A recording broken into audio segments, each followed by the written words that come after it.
Hello students, today we are going to cover the topic capital subscription. Capital subscription means कि company जब public को invite करती है कि वो उसके शेयर्स लें और उसके बदले में उन्हें जो कैपिटल मिलता है that is called capital subscription. लेकिन अगर कोई प्राइवेट कंपनी है या पब्लिक कंपनी है जो शेयर्स इशू नहीं कर रही है, तो वो जब उन्हें सर्टिफिकेट मिल जाता है रजिस्ट्रेशन का, तो वो अपना बिजनेस स्टार्ट कर सकती हैं।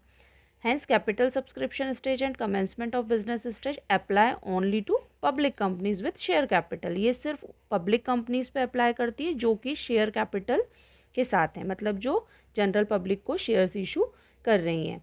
तो ये जो दो स्टेजेस हम आज पढ़ने वाले हैं, कैपिटल सब्सक्रिप्शन और कमेंसमेंट ऑफ बिजनेस, ये अप्लाई करती हैं to public companies with share capital.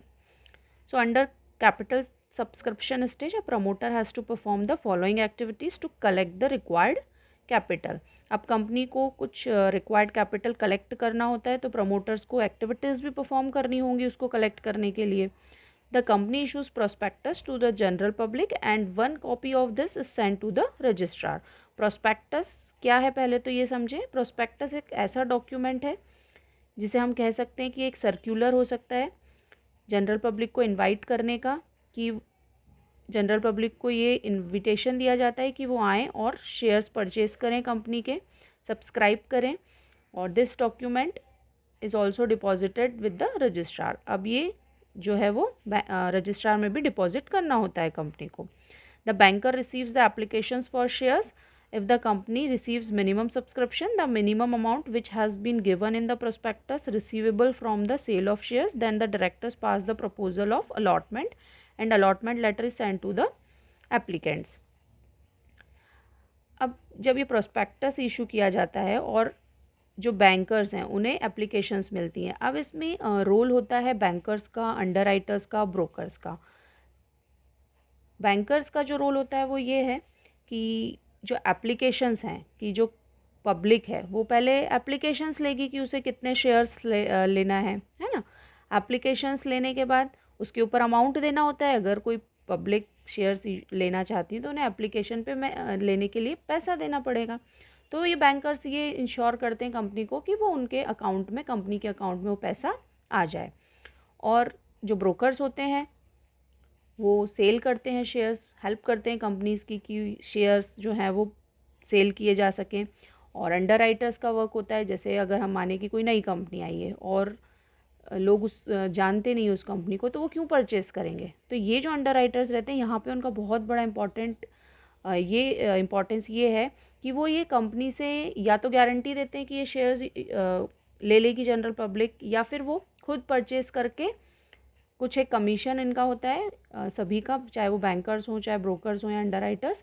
तो ये जो अंडरराइटर्स होते हैं ये कमीशन लेके वो परचेज़ कर लेते हैं शेयर्स कंपनी के पहले ही, और फिर बाद में ये जनरल पब्लिक को इशू कर देते हैं।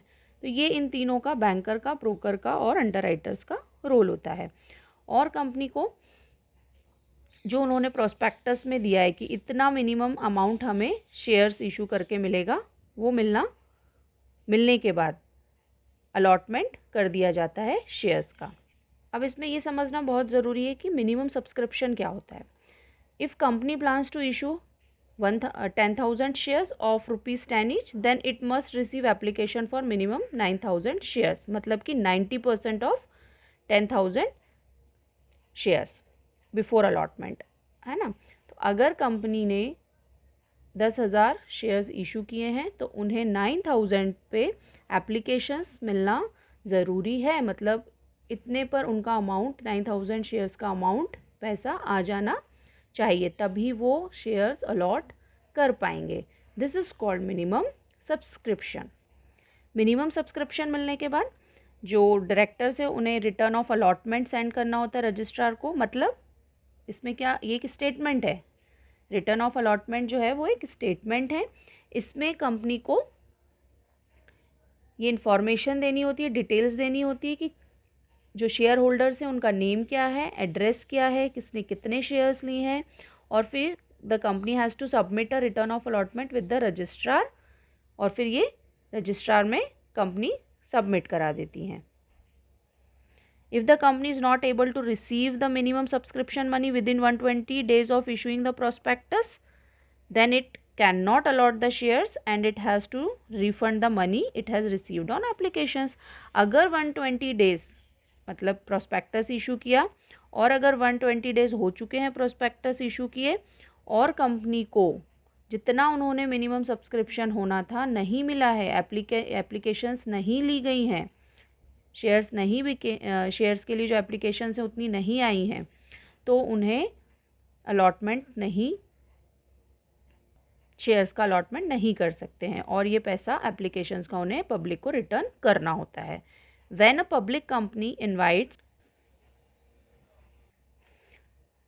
अब जो पब्लिक कंपनी है उसे जो प्रोविज़न है कंपनीज एक्ट 2013 में उसके अकॉर्डिंग वर्क करना होता है, तब उन्हें ये certificate of commencement of business मिलता है. अब ये 2 केसेस हैं इसमें. In case of company issuing the prospectus, in case a company not issuing the prospectus. अब अगर कंपनी इशू कर रही है प्रोस्पेक्टस तो क्या होगा और अगर नहीं इशू कर रही है तो क्या होगा. सो अ public company having share capital and which invites public to subscribe to its shares and debentures cannot start any of its business until it satisfies the following conditions under section 11 of the Companies Act 2013. अब ये क्या conditions हैं जो कि fulfil करनी होती हैं public company को अगर वो जनरल पब्लिक को इनवाइट कर रही है शेयर्स और इशू शेयर्स डिबेंचर्स इशू कर रही है तो a company must receive the amount of minimum subscription with in 4 months.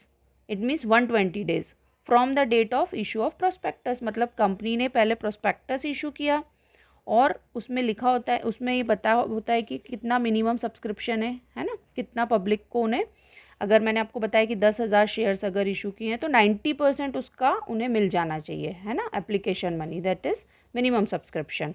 तो वो मिल जाना चाहिए 4 months के अंदर. इट मीन्स कि अगर आपने इशू करा है प्रोस्पेक्टस तो उस प्रोस्पेक्टस को इशू करने के विद इन 4 months आपको ये मिनिमम सब्सक्रिप्शन मिल जाना चाहिए, उसका अमाउंट मिल जाना चाहिए. And every director of the company has paid to it value of each of the shares taken और contracted to be taken by him for which he is liable to pay in cash. Directors की भी shares होते हैं, उन्हें भी उन्होंने जितना contract किया है कि उन्हें इतना कैश में देना है तो वो उन्हें देना होगा. The same proportion as is received on the application and allotment from the other shareholders, उतना ही उन्हें देना होता है जितना कि अदर शेयर होल्डर्स दे रहे हैं एप्लीकेशन के ऊपर और अलॉटमेंट के ऊपर शेयर्स के. So there has been filed with the registrar a duly verified declaration by one of the directors or secretary that the condition 1 and 2 have been compiled with. ये दोनों ही जो मैंने आपको फर्स्ट और सेकंड बताया, एक फर्स्ट बताया मिनिमम सब्सक्रिप्शन का और सेकंड की डायरेक्टर्स को भी जितना उन्होंने कॉन्ट्रैक्ट किया उतना वो लायबल है पे करने के. ये दोनों ही कंडीशंस फुलफ़िल होनी चाहिए. इसके ऊपर ये फुलफ़िल होने के बाद डायरेक्टर्स या सेक्रेटरी का साइन होता है और फिर ये रजिस्ट्रार में वेरीफाई के लिए, डिक्लेरेशन के लिए दे दिया जाता है. अब अगर कंपनी इशू नहीं कर रही हैं प्रोस्पेक्टस तो क्या कंडीशंस हैं. If a public company has not issued to the public a prospectus, then to obtain the certificate of commencement of business, it has to fulfill the following conditions. अब उन्हें अगर वो इशू नहीं कर रही पब्लिक कंपनी प्रोस्पेक्टस तो ये उन्हें फुलफिल करना होता है. First, a statement in lieu of prospectus has been presented to the registrar. अब एक होता है स्टेटमेंट ल्यू ऑफ प्रोस्पेक्टस. अब इसमें एक स्टेटमेंट देना होता है कि कंपनी प्रोस्पेक्टस इशू नहीं कर रही है और ये रजिस्ट्रार में प्रेजेंट करना होता है ल्यू ऑफ प्रोस्पेक्टस. सेकेंड वही है जो हमने अभी पढ़ा, every director of the company has paid to it for the shares taken और contracted to be taken by him for which he is liable to pay in cash the same proportion as is received on application and allotment by the shareholders. और ये दोनों ही जो conditions हैं ये fulfil होने के बाद directors और सेक्रेटरी को साइन करना होता है, या तो डायरेक्टर या सेक्रेटरी साइन करके ये डिक्लेरेशन रजिस्ट्रार में जमा करवाते हैं. After fulfilling all the formalities the registrar will issue a certificate of commencement of business. Such a certificate is a conclusive evidence that the company is entitled to commence its business. अब ये दोनों condition में अगर company ये सारी conditions fulfil कर पा रही हैं तो रजिस्ट्रार से उन्हें सर्टिफिकेट ऑफ कमेंसमेंट मिल जाता है और वो अपना बिजनेस स्टार्ट कर सकते हैं। और ये कंक्लूसिव प्रूफ होता है, एविडेंस होता है कंपनी का, and it is entitled to commence its business. I hope these points are clear.